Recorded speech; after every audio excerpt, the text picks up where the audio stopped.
Welcome to the Children in Scotland podcast. In this episode, our Chief Executive, Jude Turbyne, explores the role of the board and talks with two of our new younger trustees about the importance of including their views at a strategic level within the organisation. Hello there. It's a great pleasure to be here and to be able to spend some time on this podcast.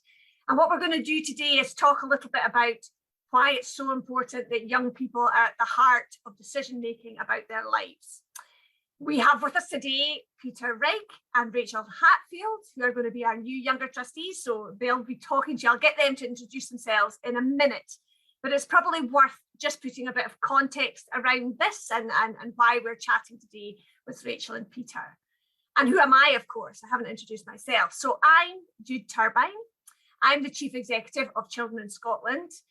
I've been in that role now for 6 months, and one of the first things I had to do was to recruit new board members, or to support the board to recruit new board members, which is more accurate, really. We were absolutely delighted to get a really good lot of quality candidates and to be able to pick such good people for our board. So it was very, very pleasant experience.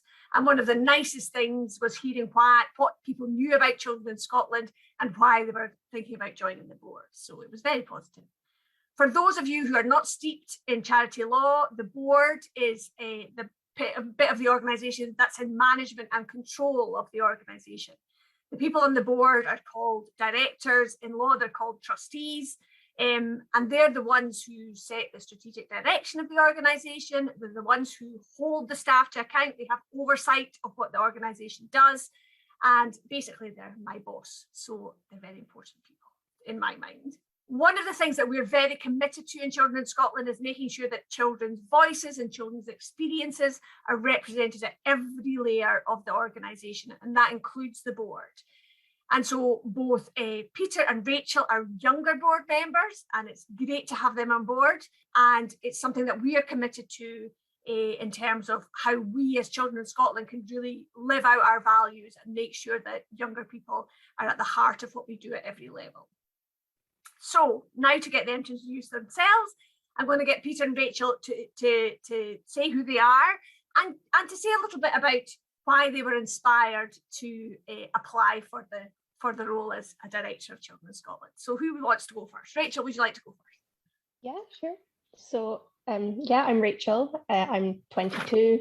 I always feel like, because I'm in it, when you're in a position as a young person, you can actually say how old you are and not feel guilty about it. I live in the Highlands, well, just outside of Inverness, but I study in Glasgow, which is a very long commute to do every week, but I wouldn't change it for the world. The thing that kind of stood out to me most when I first saw the advert about the board position at Children in Scotland was, it was accessible. There was no big jargon, which made it feel very welcoming, and that this was an organisation that cared about language, which was really nice. But also, I hate to use the phrase tick boxes, but I tick a lot of boxes in terms of I'm a young adult carer is the official term. I've had additional support need requirements when I was in school. I live in a very rural area. So all of these things where voices are kind of ignored, or, adults and professionals in inverted commas claim to understand what it's like without living it. So for me, I'm going to be honest, I want to be the thorn in the board that's questioning everything and asking, why has something been done, or why has a voice been excluded? Because I think that to claim to be such a rights respecting country that Scotland wants to be, and the role that Children in Scotland wants to play in that, there's got to be somebody asking the questions in the corner. Thank you, Rachael. And over to you, Peter.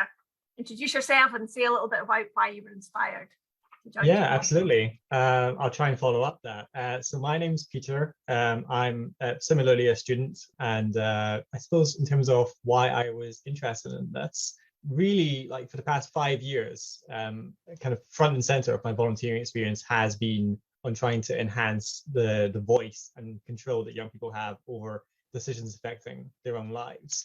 And this was a kind of unique situation where they were specifically saying, look, we want young directors, we want young voices to be holding other members of the board accountable in terms of steering the organization, being involved in those decisions. I think as someone who's been involved in youth participation, as someone who's who's been fortunate enough to have some of these opportunities, I think even with that, it's very easy to kind of put yourself down and say, oh, well, do I really have enough experience to apply for something like this?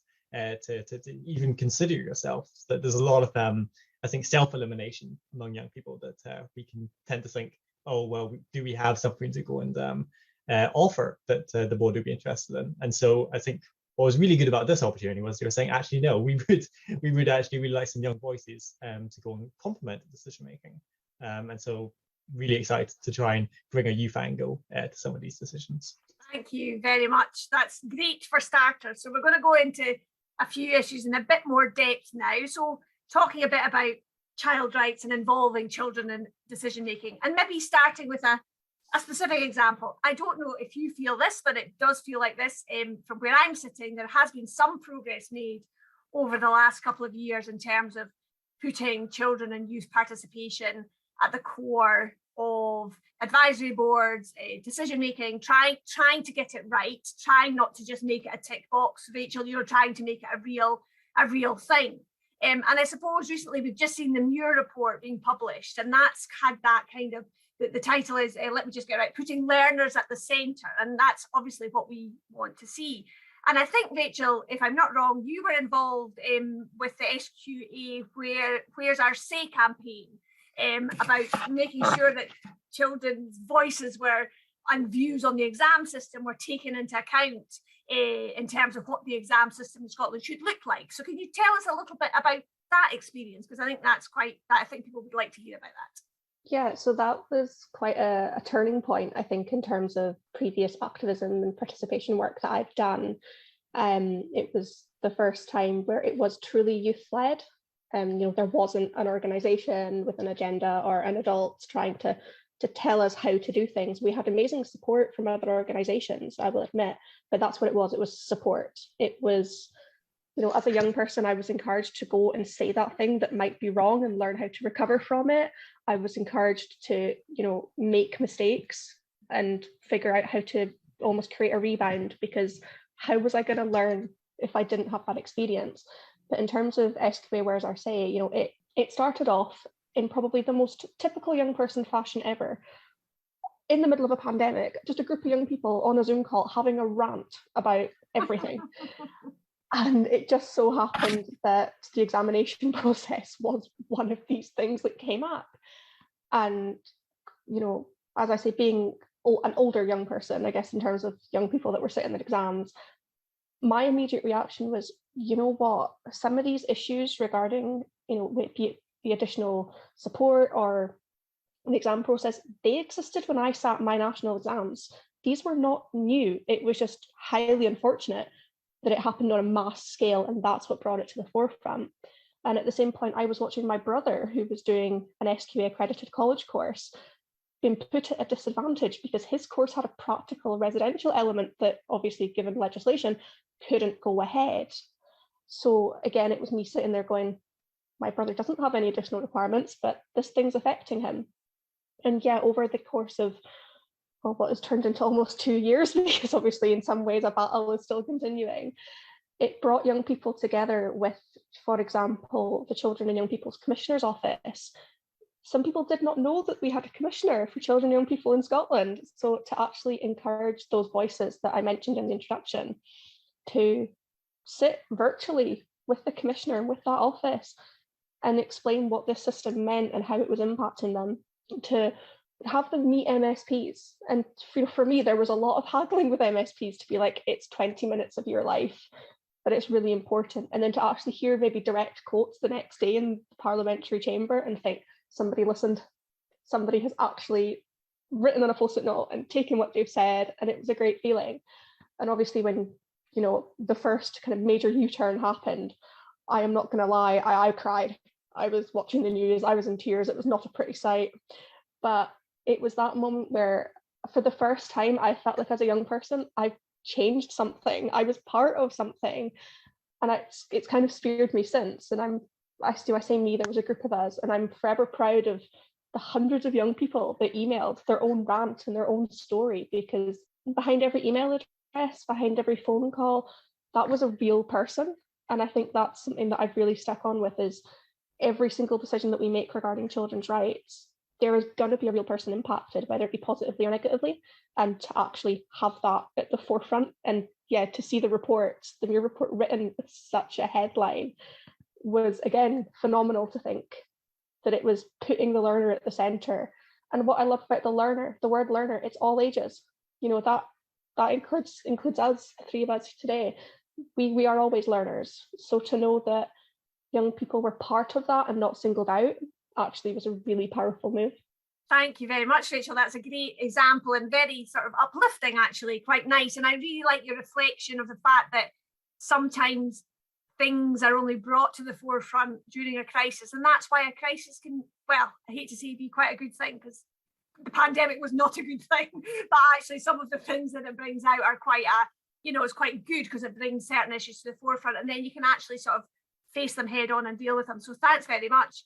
Maybe from you, Peter, just a reflection on your experience of maybe a good example that you've seen of children or younger people where the participation has really counted and has had some impact. It would be great to hear an example from you. Yeah, of course.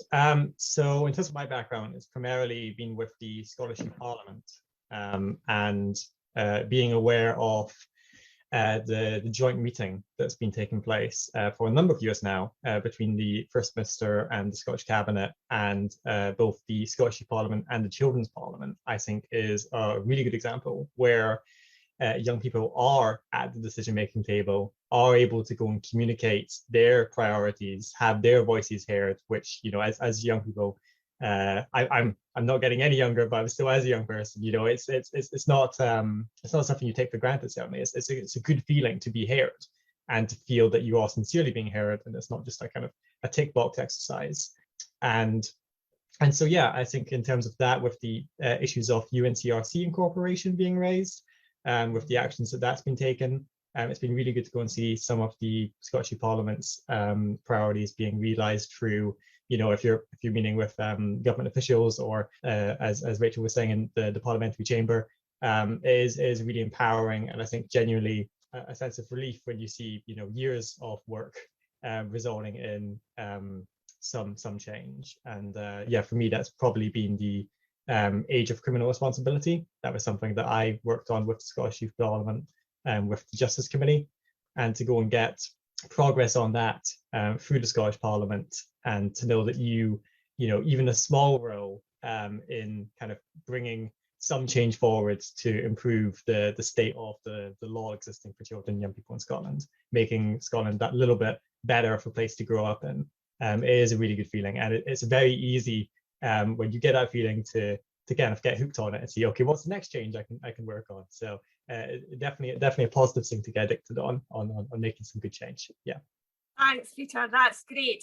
One reflection on that: while I am not a younger person anymore, my internal age got stopped at around 27. So I count myself as a young person deep down. That's the way I see myself. And when people ask my age, I go, hang on, wait a minute, 27, 28. Oh, jeepers, I'm a lot older than that. So, but actually, I just think what you said there, Peter, about that, the way that it's such small steps sometimes, and I think it's you have to realise that these things take a long time, and sometimes it can feel quite difficult because they are tiny steps, but it's great to be part of that. So we can already see that you both have a magnificent experience in volunteering, lobbying, campaigning for child rights and youth participation. So from your experiences, what do you think are the biggest barriers to children and young people being heard and making sure that they are involved? Maybe Peter, starting with you this time. I think one of the things which is quite unfortunate is the fact that when you are fortunate enough to have opportunities for children and young people to be heard, very often it's quite ad hoc.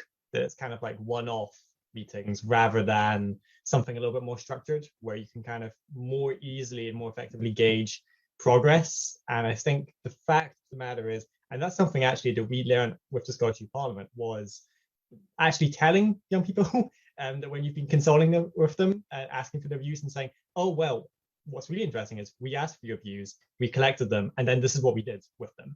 And without that kind of contact and kind of chain of communication, it's very easy as a young person to feel like, well, what value does my voice have? And then it gets harder actually to go and get them to engage with future opportunities. So I'd say telling young people what you've done with their feedback, and really structuring it so it's not just like a one-off opportunity. So it's something that a young person could commit to, something that it's flexible, works with their schedule. It's something that is going to be more meaningful, I'd say, in kind of getting longer term results. And I'd say as well about creating meaningful spaces for young people to actually be able to get involved with, rather than having a like a kiddies table, I guess, or like a children young person's table, actually including them as Children's Scotland, to your credit, is doing with young directors, actually including them in the main decision making table.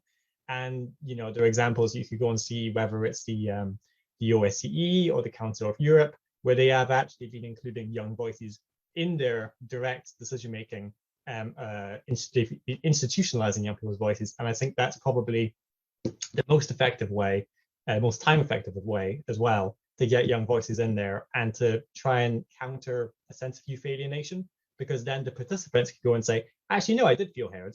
And then they could go and say, when they become alumni of perhaps this program, they could then say to people who are maybe a bit more hesitant, saying, actually, no, I had a really good experience with that. Like they did hear me. And I think that's one of the best ways that decision makers could include young people, is by making them in their own way decision makers themselves. And Rachel, what to you are the barriers and what should we be doing about them? I think I definitely agree with everything Peter has said. And to be honest, I'm trying to think if there's any more. But I would say, I think one of the biggest barriers is sometimes we don't appreciate how diverse Scotland truly is.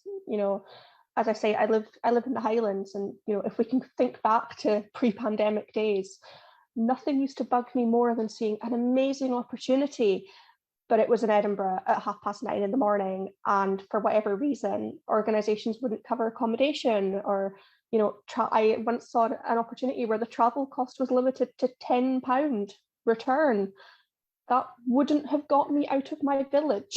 So to suddenly, I will admit, have things online. I have been one of those people that have benefited from having opportunities virtually, and so that I can have maybe a discussion just like this without having to try and meet at the other end of the country. But I also think we do have a lot of young people who maybe don't belong to what I'm going to call participation groups. Maybe they don't attend these kind of things for whatever reason. Again, I totally relate, having caring responsibilities. As much as I would have loved to have been able to commit to a certain time scale, life means I can't sometimes. And I think that we don't do enough just now to try and capture those voices. It's something you're going to learn I'm very passionate about, but the fact that, for every young person in a room, there's going to be hundreds and potentially thousands that we're missing. So I think for me, one of the biggest barriers is how to make sure that we're not putting the same faces, I think, to the camera, or we're not giving the same young people the opportunities all the time, which, there are amazing young people out there. And, I'm one of those young people, and I'm possibly sure Peter is as well, that because we're articulate, we're given opportunities.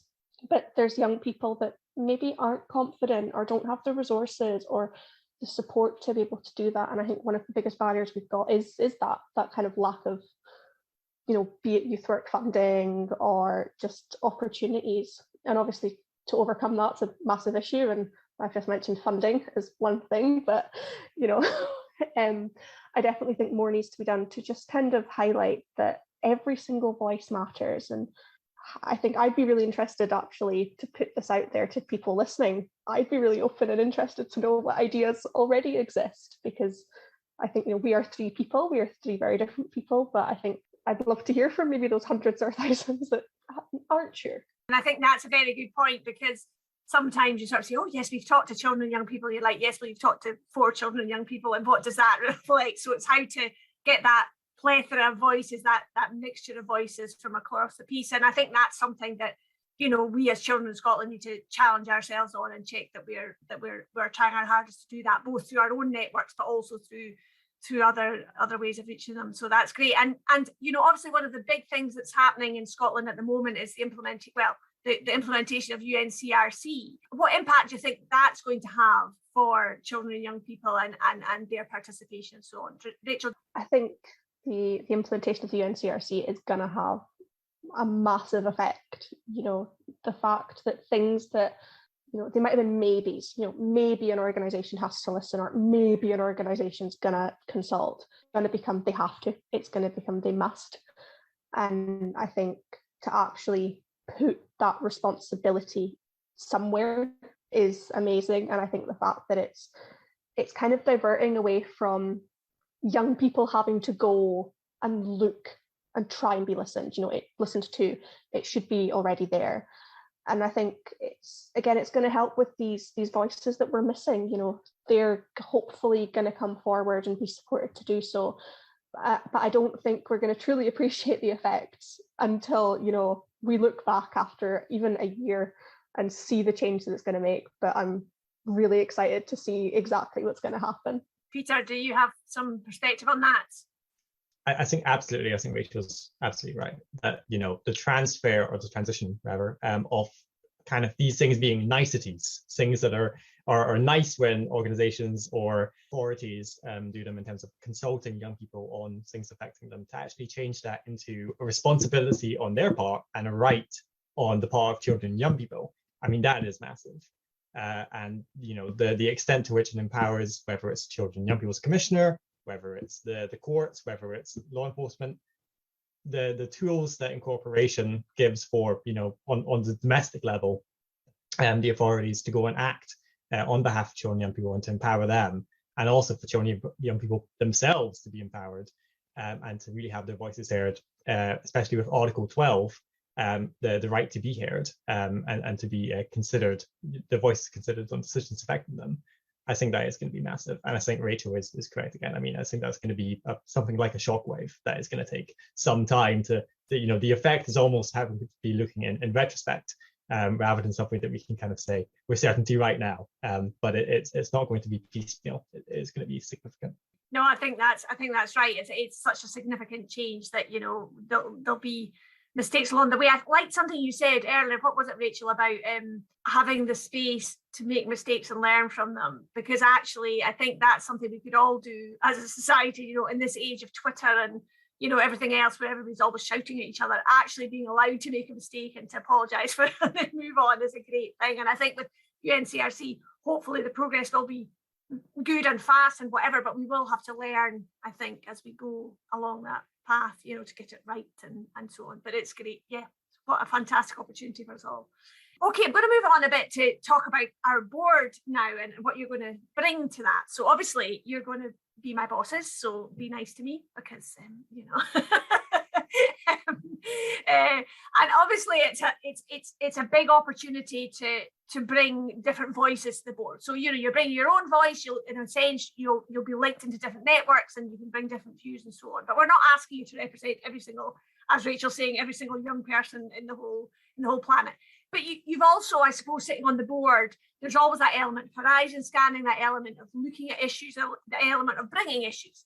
So if you were going to bring a couple of new things to the board, or things that you really want to think Children in Scotland should be working on, the things you want to sing about and shout about, what would they be for you? What issues would you bring into the board? I'm trying to think if there's a top 3 or something, because there's obviously a lot going on in the world. And don't do 25. No.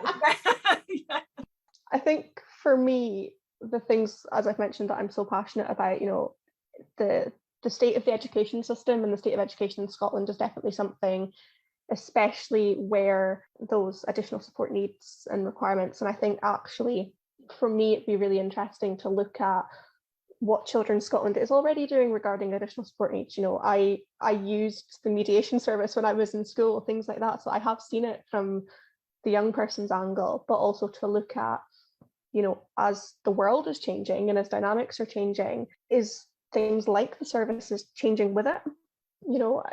Living in Highland, I was one of the first young people to deal with the Getting It Right for Every Child framework. So to, again, be able to look at that and just, I think this is where the real student in me is going to come out and just kind of evaluate and see. But I also think, coming onto the board, it'll be really interesting to look at particularly transitions of young people, be that nursery to primary, primary to secondary, secondary into the big bad world in whatever shape or form that might be, and actually what work is going on around that, what work is missing. And again, looking at young people transition, but legislation doesn't often catch up with them. So, I keep harping on about being a young carer, but I'm a young person in Scotland, and so is Peter until his 26th birthday. But when you're a young carer, you stop being a young carer at 18. So for me, there's a massive thing around what, again, does the Children in Scotland membership share the same view? Is there a different view? And actually kind of just trying to encourage a little bit of this work around matching things up, which obviously as we move forward with incorporation of the UNCRC, that's going to become more prevalent. So I kind of almost getting a bit of a running head start on that, I think. And that definitely wasn't 25, so well done. I'm sure you've got another 10 that you can share with us next time. Peter. So I think we were allowed 3. I think our top 3. So I'll try and do my best to limit it to that. I think in terms of number 1, just a realization, of course, that we are still in COVID-19. We are still in the midst of a pandemic, and so insofar as bringing youth perspectives, listening to the Changing Our World advisory group in terms of how young people are coming out of the pandemic, or to the extent that we are coming out, we're still very much in the middle of it, but how their experiences, how young people's experiences have been affected by the pandemic, and specifically how we can go and kind of bring our voices as an organization to public authorities and private partnerships to try and get some more progress and try to mitigate and also improve some circumstances for young people. That's beginning with a downer, I guess. But I think in number 2, so I mean, certainly with my background as a Scottish Youth Parliament, for 2 years, I was working on UNCRC incorporation. I think it'll be kind of nostalgic in a way, but also, kind of realizing of the progress that we've made as civil society actors in getting the government to commit to that and putting that through Parliament to oversee the implementation of the UNCRC and to keep an eye on it rather than just kind of saying, oh, right, so we've got the incorporation commitment, I'm sure that'll all be fine. We're all wishing for as smooth as possible and the gold standard delivery. But just certainly, keeping people to account on that, making sure that things are going as smoothly as possible, making sure that we're not taking our eye off the ball, I suppose. So that'll be number 2. And then number 3, so I think my experience has been a mixture of domestic and international youth experience, and kind of appreciating where there have been good practice examples, not only in Scotland, but also elsewhere around the world. And so just seeing about in terms of Children of Scotland's memberships of external bodies and where not only where we might be able to contribute some learning examples of what they might want to incorporate to expand on youth voices, but also what equally having one mouth but having 2 ears in terms of listening to the experience and the insight that the external partners might have, and then trying to go and bring that towards the boards to inform decision making with that. So I'd probably say those are the top 3 examples. I just wanted to ask, perhaps when you think about joining the board, what are you perhaps most excited about? And is there anything that you're worried about and that I should be thinking about and getting sorted before you join? Peter. So this is my first board appointment. Now that is an equal measure, exciting and terrifying. And so I'm aware, obviously, of there's going to be support in terms of getting used to it. It's not going to be straight into the deep end, but definitely to the extent that there are any concerns, it's just kind of getting to the flow and making sure. Well, so as one of 2 young directors, there's also that additional pressure of are you kind of credibly bringing a youth perspective, and are you contributing as meaningfully as any other director, irrespective of the fact that this is my first board appointment. But in terms of the good news, the exciting news, what I'm most looking forward to is hopefully credibly bringing a youth perspective. And I think it's incredibly exciting, the idea that a young person could be involved in these decisions and trying to go and bring some new insight where things might not have been considered had that perspective not been there. And so really kind of doing due diligence and doing some research, reading up on things and saying, oh, well, maybe we want to consider this. And I think that's, it's very exciting and it's very empowering. So that's something I'm really looking forward to. Rachel?